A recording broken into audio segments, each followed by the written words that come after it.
In this lecture, we're going to dive into the world of large language models, LLMs, and generative AI, and we're going to define them a bit more. Then we're going to discuss their capabilities, their impact on higher education and on business and industry, and also think about why so many experts have concerns. Now, I mentioned in an earlier video that when I talk about AI, I'm using robots as a way to give a face to artificial intelligence. So I'm anthropomorphizing a very complex topic, and I don't mean to suggest that humans are going to be interacting with physical robots. They may eventually, but the robots in this lecture are just kind of stand-ins. They've been created by DALL-E, the AI art program, to stand in for the computer programs that are running things in our lives like chatbots. Okay, so let's look at large language models, or LLMs. So what are they? They're AI models that have been trained on vast amounts of textual data. Think of an LLM as a highly advanced writer that has read millions of books, articles, and websites, and can, as a result, generate human-like text based on this training. So as I discussed in a previous lecture, it's important to remember that when LLMs generate text, they are not copying and pasting from existing text. Rather, what they do is analyze and understand the structure of the data they've been trained on, and they generate new text that follows similar patterns. However, caution. Even though LLMs are designed to generate new text and not to copy and paste and do, what we would call plagiarism in that sense, LLMs, because many of them, what we call scrape the web, we'll talk about that later, they do often come very close to patch writing or a form of plagiarism where they are not really changing the original to a great degree. So we'll talk more about these ethical issues later in the course. Now, the adjective large in large language model refers to the size of the model in terms of the number of parameters it has and also the size of the training data. In general, the more data, the better the model can learn things like the complexity of language. So you'll see from this chart that I have on the screen that I've downloaded from TLD, the size of the current models. Now, again, keep in mind that this chart is going to be so quickly dated. I'm putting this together in 2023. A year from now, it'll look a lot different.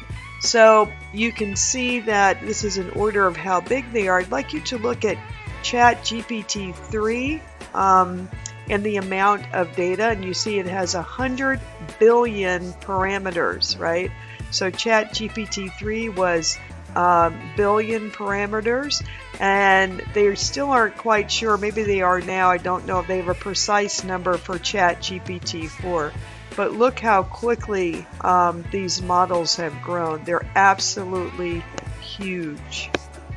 So again, the model doesn't really understand the text. What it's looking for are patterns and how things fit together. For example, let's say it sees the word rain, the English word rain, R-A-I-N, and it finds out that it often follows the phrase, it might.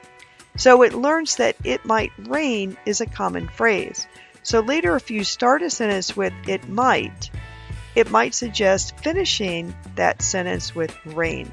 So in a sense, a large language model is a super advanced version of the predictive feature that you probably have on your smartphone. Now, you may ask yourself, where does all the data come from that things like ChatGPT are trained on? And that's a really great question, and it can really lead to all kinds of practical and ethical issues. So researchers assume that ChatGPT It's been developed by OpenAI. It's been educated using vast quantities of text, right? Openly accessible on the internet. And it encompasses various resources like books, website content, articles, even discussion forums.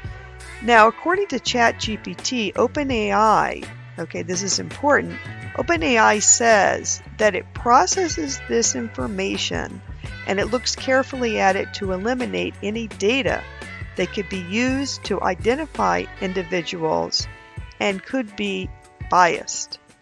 Now, you can take that as you will, because that task would be certainly daunting.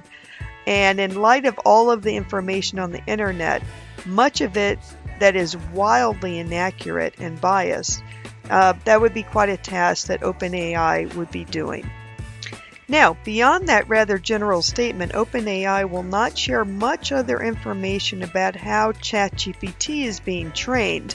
You know, it seems obvious to most people that ChatGPT engages in a process called, quote, scraping the web or scraping the internet. So you can see I have a definition of web scraping. It's a data collecting process that uses bots to find information on websites and copy it to a database. And a web scraper is a tool, it's a software tool that can access data on any public website and extract and copy data from it. And we'll come back to talk more about this practice later in the course. Now, from large language models, let's move on to look at transformer models. Now, why are we doing this? Well, remember ChatGPT, the G, the P, and the T, remember what they stand for. The G stands for generative, and the P stands for pre-trained, which I'm not really going to get into. But the last word is transformer. Now, transformer is the type of model architect that ChatGPT and many other generative AI programs, language programs are based on. So I think it's important to talk very briefly about what they are. So a transformer model is able to learn the context and thus the meaning of data by tracking relationships in sequential data. So we'll look at that in a minute, but here's a paper that I've never really tried to read in depth, and the idea of a transformer model appeared in 2017, and the title of this research paper, scholarly paper, is called Attention is All You Need, and we'll talk about why it has that title in just a second. I'm going to give an example of how transformer models work so much better than the previous models that came before. So just hold on for one more little bit of technical illustration here. For example, the English word bat, B-A-T, could mean a flying animal, right? Or it can mean something you use to hit a baseball with. Now, to you and me and to even a 3-year-old, it's obvious from the sentence what kind of bat we're talking about. But in the past, AI found that very difficult. Transformers were a game changer because they introduced something called attention mechanisms. Just like how when you're reading a book, you pay more attention to the main characters and plot than all the background details. And this mechanism allows AI to pay more attention to important parts of the data that it's processing. To give you another kind of example, let's think about you have a box of Legos, let's say, right? And let's conceptualize that each of those Lego blocks represents a word in a sentence. And let's say you want to build a model of a castle. But in this case, the castle represents, let's say, an entire essay or a very long sentence, depending on how we want to extrapolate this.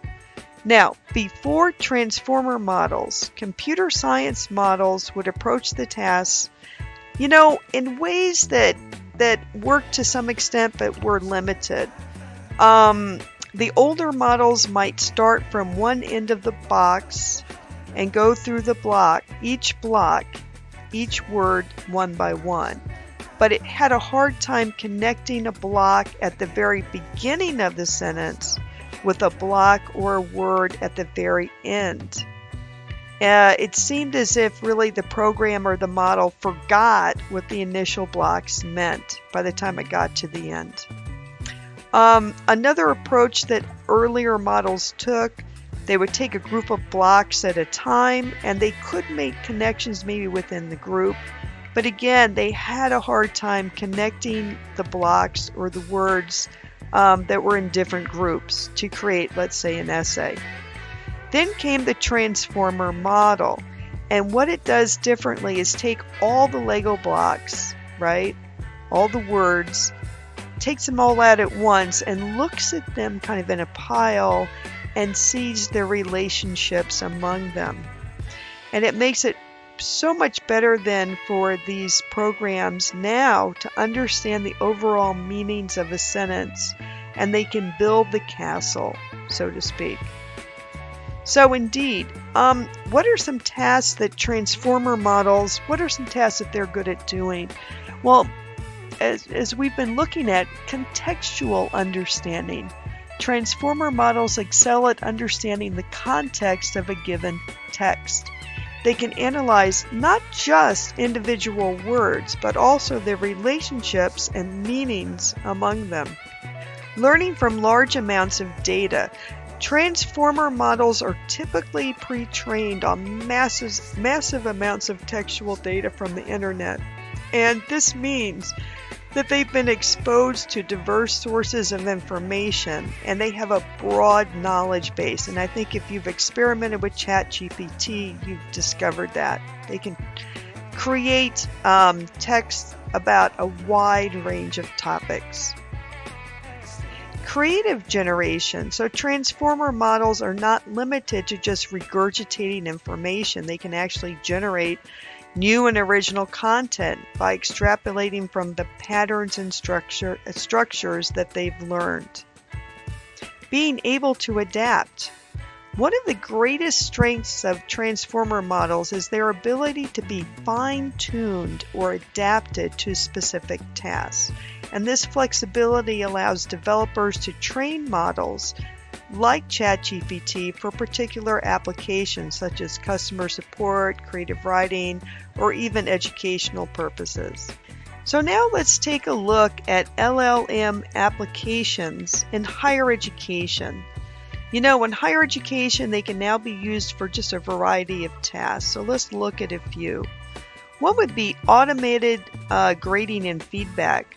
Frankly, at this point, LLMs can be programmed to provide automatic grading for certain types of assignments, such as multiple choice, even short answers, and some programs will even grade essays, if you can imagine. Tutoring and learning support. LLMs can act as virtual tutors, offering students additional instruction and practice.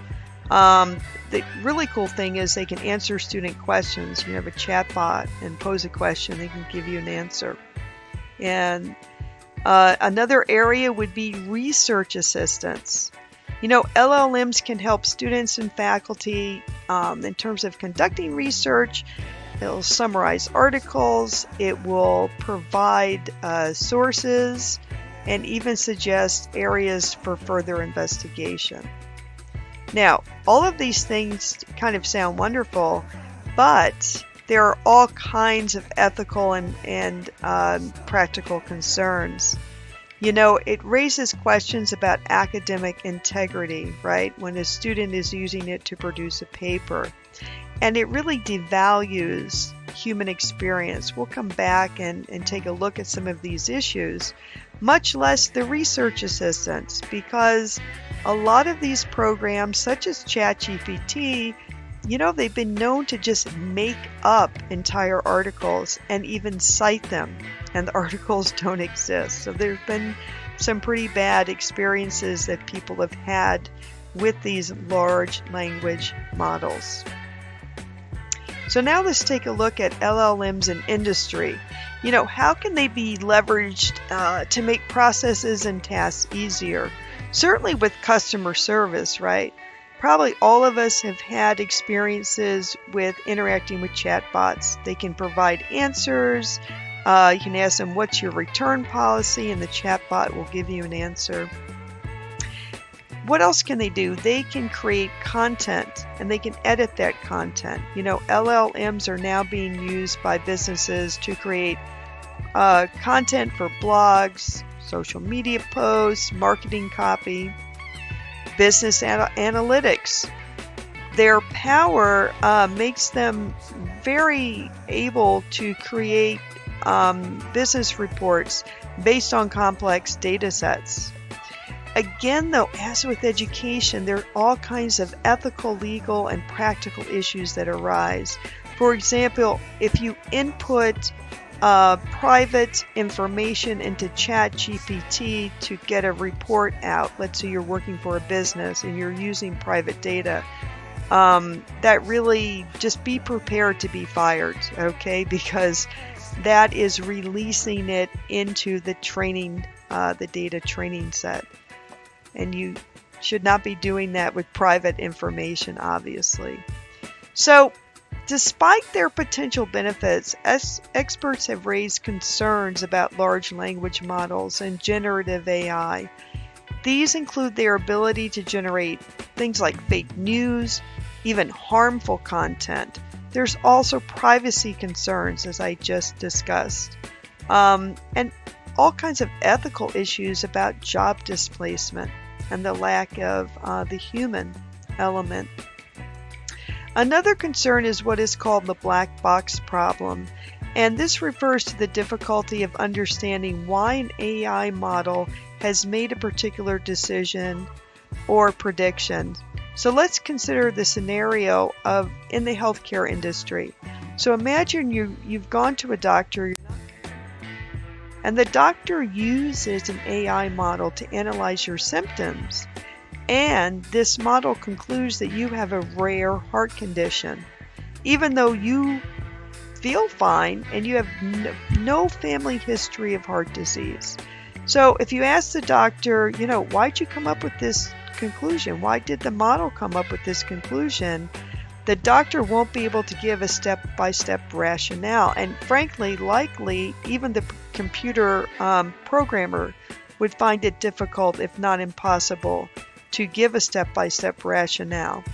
So this lack of transparency, which is fundamental to the black box problem, can be problematic, especially in fields like healthcare, where understanding the why behind a decision is so crucial. So, as we've seen, these LLMs and generative AI have really exciting opportunities, but they also present some significant challenges. So we're going to be looking at some questions about generative AI and LLMs. And some things that you may want to think about are these. What potential uses can you envision for LLMs in your field of study? What ethical or practical concerns do you have? So you might think about, do they have potential in fields like literature, music, art? What about the ethical issues surrounding AI-generated content, such as the creation of deep fakes or fake news? And finally, what skills might become more important in a world where LLMs are widely used? And what skills might we lose?